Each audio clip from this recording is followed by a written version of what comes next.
Welcome.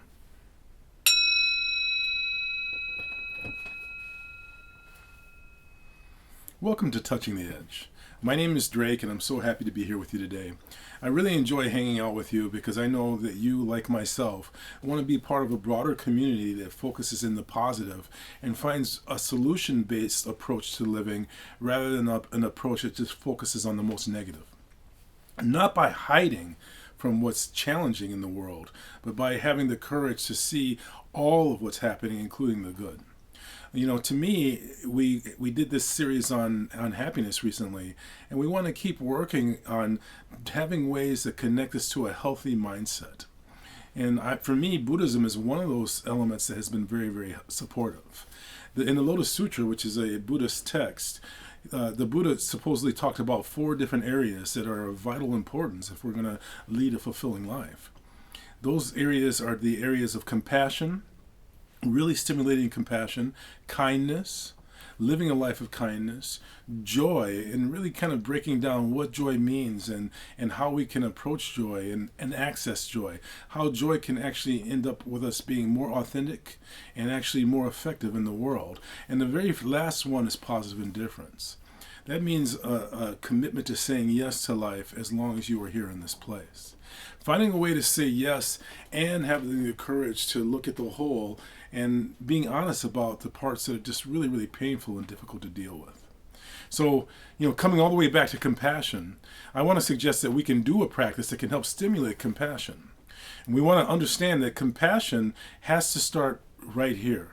Compassion has to come from within and then go to without.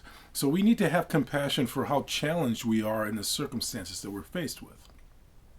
One way to stimulate compassion is to access what we kind of feel like we want to be happy.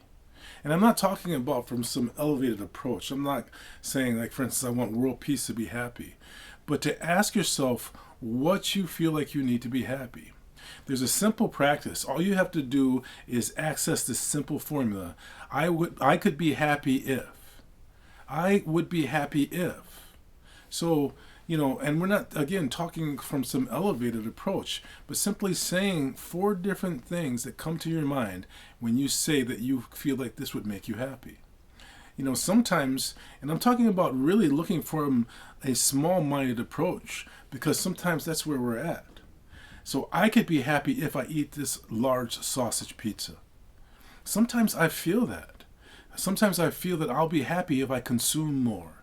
Eat more ice cream, drink more beer. So that is one. I would be happy if I ate more food that I just enjoy eating. Another one, I would be happy if there was not so much graffiti in the city that I live in.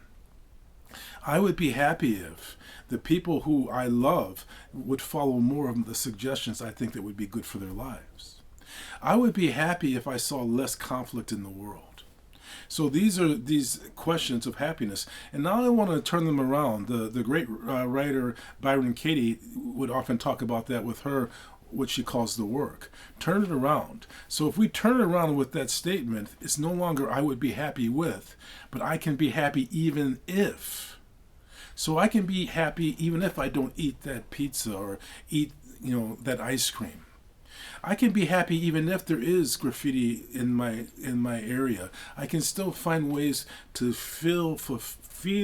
live a fulfilled life.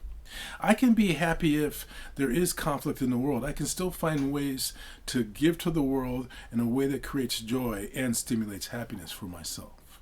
So I can be happy if, I can't remember what the last thing I was going to say was.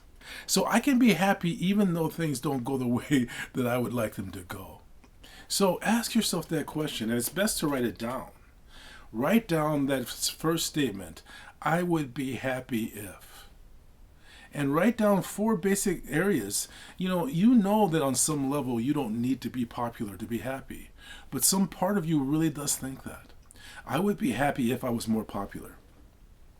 Write them down, excuse me, and then turn it around. I can be happy even if I am not popular. Anyway, it's a suggestion to stimulate more compassion for yourself. Because when you are feeling that need, thinking that you'd be happy if you could fill some space, what that is really saying is that we don't feel like we are enough as we are. So when we flip it around and say, I can be happy even if, what we're saying is, I can be happy even if things don't go the way some part of me wishes they would go. Give it a try. Please remember that the best thing you can do for the world is live a more fulfilled life yourself. I'm going to ring the bell. I'm going to ask you to listen carefully. Here we go.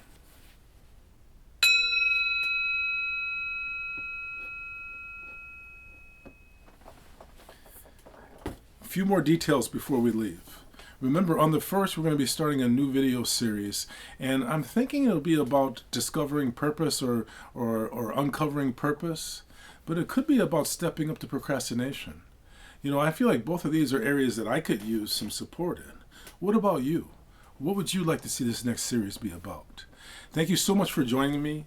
Please let other people know, and let's create a positive vibration together. Please like the video if you like it, and subscribe. I bring my hands together and I bow to you in enormous gratitude. Namaste. Thank you.